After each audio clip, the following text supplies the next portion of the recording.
Et c'est à partir de là que Yessi a pris naissance. Et puis, il a été réalisé des années et des années plus tard. Yessi, quelque part dans une forêt africaine, un petit garçon de 10 ans. Apparemment, il vous a fasciné, ce petit garçon. Beaucoup.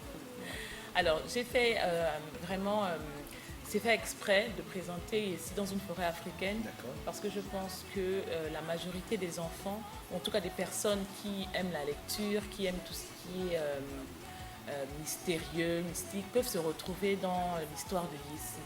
Ce n'est pas forcément un enfant qui est dans une forêt gabonaise, il est dans une forêt africaine, n'importe laquelle, afro-caribéenne même en tout cas. Et ici, c'est vrai que c'est un petit garçon, même moi-même, qui m'épate. Quand je l'ai écrit, au fur et à mesure de la conception du livre, j'étais moi-même parfois étonnée de ce qu'il pouvait faire. Est-ce que, avant que Pascal ne réagisse, est-ce que, on regarde à l'écoute de ce que vous dites et lorsque on essaie de parcourir aussi le livre, est-ce que quelque part vous ne vous identifiez pas à ce Yessi? Moi, non, vraiment non. Alors ici, en fait, avant même de parler du livre, en gros, je peux faire une petite parenthèse. Moi, je travaille dans le milieu social, avec les enfants, et je me suis toujours dit que je ne connais pas un héros africain petit dont on parle ou que j'ai pu étudier, sauf si je ne me souviens pas, je ne m'en rappelle pas. Et ce qui fait que, en commençant déjà, parce que je raconte aussi beaucoup les histoires à mes enfants. On a quand même l'histoire de Kokumbo. Oui, mais ça fait combien d'années? Je ne sais pas si aujourd'hui les enfants s'en souviennent. Non. Ça, c'est que, voilà. Alors que ce sont des choses qui auraient dû rester, qui auraient pu, en tout cas, continuer d'être étudiées dans nos établissements, mais malheureusement, ça ne se fait plus. Et donc, moi, en racontant les histoires à mes enfants, au fur et à mesure, en écrivant pour moi-même, je me suis aperçue que finalement, et puis avec l'encouragement d'autres personnes, parce que souvent je fais les choses d'abord pour m'amuser moi-même et puis pour garder pour moi, l'encouragement d'autres personnes, ces personnes-là m'ont dit, mais pourquoi tu ne le produis pas pour d'autres, quoi, que au lieu de le garder pour toi et pour les enfants, peut-être que d'autres seront intéressés. Et donc c'est comme ça qu'ici est arrivé, parce que moi, non, je ne m'identifie vraiment pas à Yessi, parce que je n'ai pas le courage de Yessi, parce que tout ce que Yessi fait, je ne connais. Est-ce que vous aurez aimé être comme ce Yessi, avoir ce courage? J'ai mon courage à moi, oui. mais qui est différent de celui de Yessi quand même. Oui, parce que moi je suis précieuse. Yessi lui patauge dans la boue, il va dans les trucs. Non, moi non. Après, si, je suis téméraire, mais pas autant que lui. Okay. Moi, je n'ai pas parcouru. Malheureusement, je l'ai eu là à l'instant. Mais ce n'est pas bien grave. Heureusement que vous êtes là. Parlez-nous de cette histoire. De quoi parle votre roman? En fait, c'est quoi l'histoire du jeune garçon? Yessi, c'est un petit garçon, comme c'est marqué, qui grandit au fur et à mesure du livre. On le rencontre à partir de l'âge de 10 ans. C'est un enfant en fait qui vit dans un village très heureux, avec les rites, les coutumes qu'on peut s'imaginer. Et c'est un enfant qui est initié en fait. Il est initié et il a un don qui est transmis de génération en génération et qui saute une génération. Donc lui, son grand-père avant lui a reçu le même don, son père ne l'a pas reçu. Mais Yessi, lui, a reçu ce don-là. En fait, c'est un don qui lui permet, d'une part, de parler avec les animaux, avec les êtres de la forêt, les végétaux et autres. Il communique avec la nature. Il communique avec la nature, effectivement. Mais également, ce don-là lui permet de régler des problèmes qui peuvent exister dans le monde naturel, comme dans le monde surnaturel. Et c'est surtout dans ce monde-là qu'il est le plus appelé. Yessi, c'est un enfant qui va se retrouver face à des situations compliquées dans le livre.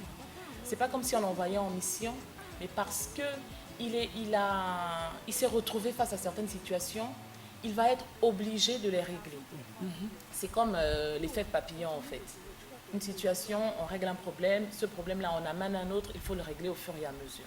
Et donc c'est comme ça que ça se passe dans le livre. C'est l'une des histoires que vous a raconté votre papa ou c'est... Alors non. Là, en fait, je ne me suis pas permise de le faire parce que je voulais son autorisation. Très bien. Je ne voulais pas réellement trahir ce qu'il a pu nous transmettre quand on était plus petit.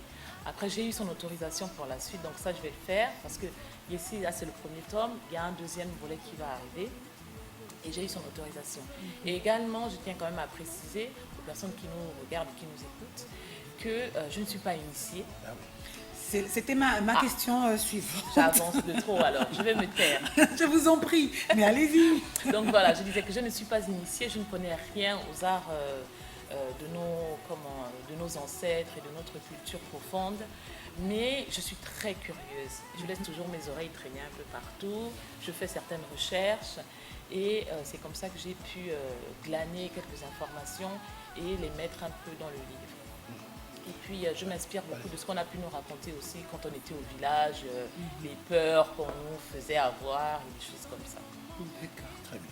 Moi, ce qui me fascine aussi chez Yessi, c'est qu'à côté du fait qu'il soit entre les deux mondes, c'est le visible et l'invisible, mais c'est quelqu'un aussi de très travailleur. Pour preuve, c'est quelqu'un qui va aussi en brousse, à la chasse, poser des pièges, afin aussi d'avoir un peu de gibier et de rapporter à la maison.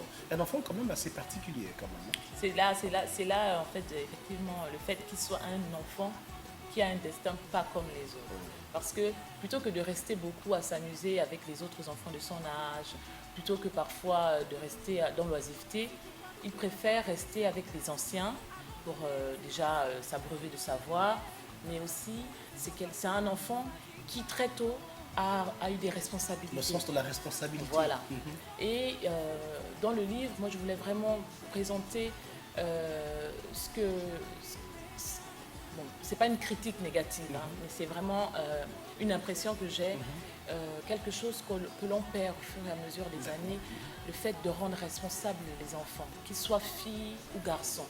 Parce que moi je sais que à partir de peut-être 15-16 ans, un garçon avait déjà certaines responsabilités à l'époque de nos grands-parents. Aujourd'hui, les enfants, bon, après c'est ça, hein, c'est le monde d'aujourd'hui qui veut ça. Mais effectivement, dans ici, c'est un enfant qui a très tôt le sens des responsabilités parce que déjà il a perdu son père, parce que c'est le seul enfant de sa mère et parce qu'il va s'apercevoir que sa mère elle a besoin de lui différemment que d'autres enfants qui ont des frères et sœurs et qui sont avec leur père et mère.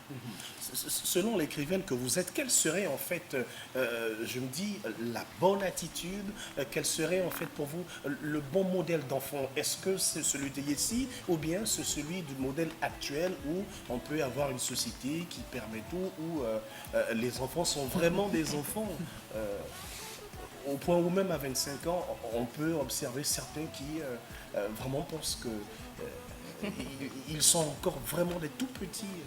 Alors là, vous allez me faire une digression parce que, moi je suis travailleur social. D'accord. Je travaille beaucoup sur le comportement des enfants, des adolescents, des personnes adultes. Mais dans tous les cas, pour moi, il n'y a pas de bon ou de mauvais enfant. Je pense, hein, ça c'est vraiment mon point de vue, la seule chose c'est de pouvoir accompagner son enfant de la meilleure manière possible, quel qu'il soit. Après, j'ai une tante qui dit souvent, on fait l'enfant, on ne fait pas le cœur de l'enfant. On peut élever un enfant comme on veut, et puis il devient quelqu'un de bien plus tard, quelqu'un qui fait des bonnes actions, et puis sinon, il va prendre un mauvais chemin. Après, ce n'est pas pour autant qu'on lui aura donné de mauvaises habitudes. Seulement, voilà, il aura eu un parcours, il aura connu certaines choses, il aura sûrement rencontré des personnes qui lui auront demandé qui lui auront donné soit de bons ou de mauvais exemples. Réellement, je ne pense pas qu'il y ait un bon ou un mauvais enfant. Après, souvent, moi je suis devenue maman depuis quelques années. On est souvent étonné quand on entend, mais ton enfant a fait ça dehors. Non, à la maison, il ne fait pas ça. Parce qu'effectivement, il a une attitude à la maison, et quand il sort, il en a une autre. Quand il est avec des amis, il en a une autre. Donc, pour moi, réellement, je ne pense pas qu'il y ait de bons ou de mauvais enfants. Ok, on va faire un tout petit peu de lecture, ça vous dit, mesdames et messieurs? Ça vous dit. Ok, après, on donnera la parole à Djadja. Djadji, son petit nom, elle m'a dit ça dans les coulisses, c'est Djadji. Ouais. Alors, ce fut la fin pour Boma. Il se mit à implorer Yessi, le suppliant de lui rendre son bijou. Ce dernier faisait la sourde oreille, s'en empara et reprit sa taille normale. Là, il regarda le serpent et lui dit tristement, « Tu vois, Boma, je t'avais averti depuis notre première rencontre que tu n'aurais pas dû faire du mal à mes amis. Mais tu ne m'as pas écouté. Maintenant, tu paies le prix de ta méchanceté. Désormais, tu vas être comme tous les autres serpents de la forêt, tout aussi insignifiants et sans titre de noblesse. J'espère pour toi que les autres animaux ne se vengeront pas de tout le mal que tu leur as fait. Sur ce, je te laisse. Sache que si je te recroise sur mon chemin, je te tue. Et Boma, c'est le serpent. Oui. Expliquez-nous cela. Alors en fait, Boma, c'est un esprit malfaisant, maléfique dans le livre. Je vais toujours faire des petites parenthèses à certains moments. Je tiens à préciser quand même que dans mon livre, je me place vraiment dans l'attitude d'un enfant. Il y a des choses qui paraîtront D'où je peut-être... posais la question si en fait ce n'était pas votre histoire, vous ne vous Non, identifiez pas pas du parce tout. qu'en parcourant, je non. me dis... Non, ce n'est vraiment pas mon histoire. Yessi ne me ressemble vraiment pas du tout. Mais là quand même, Mais c'est je mieux me que mets vous dans la révélez, peau vous êtes mis je me mets dans la l'enfant. peau de l'enfant et du personnage que je décris dans le livre. Ok. Mboma, c'est Louis le serpent, comme on parle chez nous, Mboma. Et alors, dans la réalité, il n'a pas de venin. Mais dans mon livre, il en a un. Parce que je pense qu'il faut pouvoir aller plus loin que ce qu'on nous dit dans la vraie vie. Dans un livre, on est libre d'aller dans ce qu'on veut, de s'imaginer plein de choses. Et l'une des critiques qui m'a été faite, c'est ça. Mais pourquoi tu as mis un venin à Mboma alors qu'en réalité, il n'a pas de venin? Je dis oui, c'est vrai. Mais quand on est enfant, on s'imagine plein de choses. On est dans des univers pas possibles. Un dragon peut parler, peut être une fille, enfin voilà, des choses comme ça. Et donc moi, dans le livre, c'est ce genre de choses que j'ai pu faire. Et donc Mboma, en fait, c'est l'esprit qu'il fallait éliminer dans le livre. Seulement, je fais partie des personnes qui pensent que la nature est importante et qu'il faut préserver tout ce qu'on a. Et je trouve vraiment décevant qu'on arrive à maltraiter la nature, pour moi.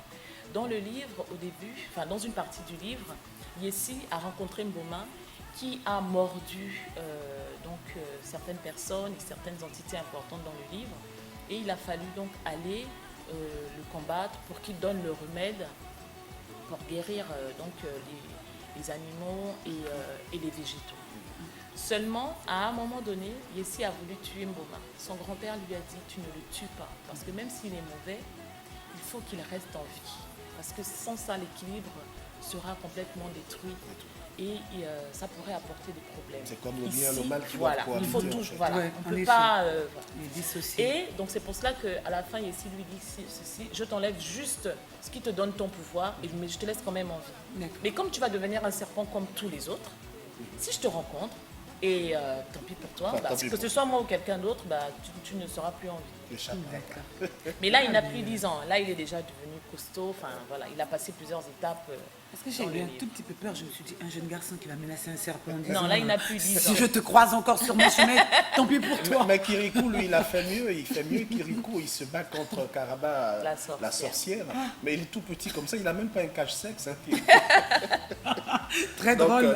ne vous étonnez pas que Yessi Très aussi drôle. fasse autant d'exploits. Oui, la différence, c'est que je crois que Yessi, il est initié, nous disait Yessi, il est initié. Kirikou. Et ce, depuis son bas âge, quand même. Alors, Yessi, il est initié à l'âge où il aura dû être initié.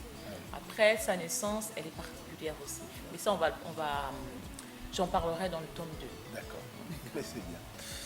Je rappelle quand même à ceux et celles qui nous suivent présentement que nous avons sur le plateau Jatsing Diou. Il y a quelques mois encore, dans l'agenda culturel, on parlait juste de ce livre. Elle n'était pas encore au pays. Et puis du coup, ce matin, nous avons le bonheur de la voir sur le plateau. Et vraiment, c'est un bonheur. Nous disons merci à Jaurès Edou qui, lui, a tout fait pour que Jatsing Diou soit des nôtres ce matin. Donc elle est écrivaine, comme vous le constatez, travailleuse sociale, conteuse et puis amoureuse de la diversité culturelle. Donc elle est africaine et caraïbéenne. En fait, non, j'aime beaucoup tout ça. On s'aperçoit finalement que mais les On peut le noter Afro-Caribéens, aussi sur le look. Hein. Oui, mais moi même. j'adore son look. Afro-caribéen. C'est très beau. Oulala, très beau. j'aime On va bien faire un tout ce selfie qui est- après quand même. D'accord, pas de problème. D'accord. Très bien. Merci, c'est moi qui devrais te demander au contraire. Non, mais j'aime beaucoup tout ce qui est... C'est vrai que je suis très excentrique de ce côté-là. Je peux arriver avec plein de bijoux africains et tout ça, ça ne me dérange pas. Tant pis pour les regards des autres en tout cas. Et puis j'aime beaucoup tout ce qui est culture africaine et afro-caribéenne. Parce que de toute façon on s'aperçoit bien que, voilà, tout dernièrement il y a Samuel L. Jackson, le plus américain des Benga qui est arrivé. Encore les afro-descendants. Voilà. Les afro-descendants. Donc on s'aperçoit que finalement on est en train de revendiquer notre culture et de la faire reconnaître et respecter par les autres communautés. Très bien. Vous connaissez le soukouté? Vous avez entendu parler du plat soukouté? Une recette royale chez les Kota. Alors, c'est sans des feuilles de manioc en paquet. Vous êtes là pour longtemps ou Oui, je suis venue pour me ressourcer, puis manger la bonne nourriture. Très bien, je vais vous inviter l'un de ces quatre, puis je vais vous faire découvrir le soukouté. Voilà, comme ça, quand vous retournerez, vous allez présenter ce plat à mes beaux-parents là-bas. Voilà, c'est ça. Merci d'être venu ce matin sur le plateau, mais avant de partir, quand même, il faudrait édifier ceux et celles qui ont certainement été fascinés par ce livre, ici, Le Premier Jet. Est-ce que finalement, on pourrait déjà le retrouver ici? Il est disponible? Alors, comme ça a été difficile pour moi de faire venir plusieurs livres, je suis venue avec quelques exemplaires du livre. Il y a normalement un numéro de téléphone qui doit apparaître, sinon je ne l'ai pas en tête. Mais il est là, voilà. Donc c'est un 02 80 80 08 74. Donc en dehors de ça, oui, j'ai quelques exemplaires avec moi, donc on peut appeler pour l'avoir. Mais également, il est disponible sur le site Amazon. Je sais que normalement, c'est possible de faire des commandes directement. Ou alors sur la fnac.com. Très bien. Pour ceux qui le veulent. D'accord. Mais à côté, y aura-t-il quand même une sorte de rencontre? Normalement, oui. Je suis en train de préparer une rencontre avec d'autres artistes qui m'ont beaucoup aidé, qui m'ont beaucoup accompagné et qui m'ont encouragé à sortir le livre. Les artistes avec qui je suis, les artistes que moi je suis derrière eux. Je copie leur exemple. Nanda Lagaboma, il y en a plein d'autres, Destiné Mboma, voilà. Non, pardon, je suis avec Mboma, Destiné Mbora. Pas écorcher son nom. Là, vous êtes encore dans le personnage. Voilà. Donc voilà, je suis avec eux et puis on est peut-être en train de préparer quelque chose pour avoir une rencontre entre nous. Très bien. Et inviter des personnes pour découvrir les œuvres qui seront présentées. D'accord. Merci d'être venu. En tout cas, ici, c'est chez vous. Revenez quand vous pouvez. Merci beaucoup. Pascal, nous sommes arrivés au terme de ce deuxième rendez-vous de la semaine. Oui, bien sûr. Et puis, on va dire au revoir à nos chers télématinaux. Vous leur donnez rendez-vous demain, lorsqu'il sera 7h pile. Excellente journée chez vous. Ouais. Au revoir. Merci, mesdames. On a bien travaillé.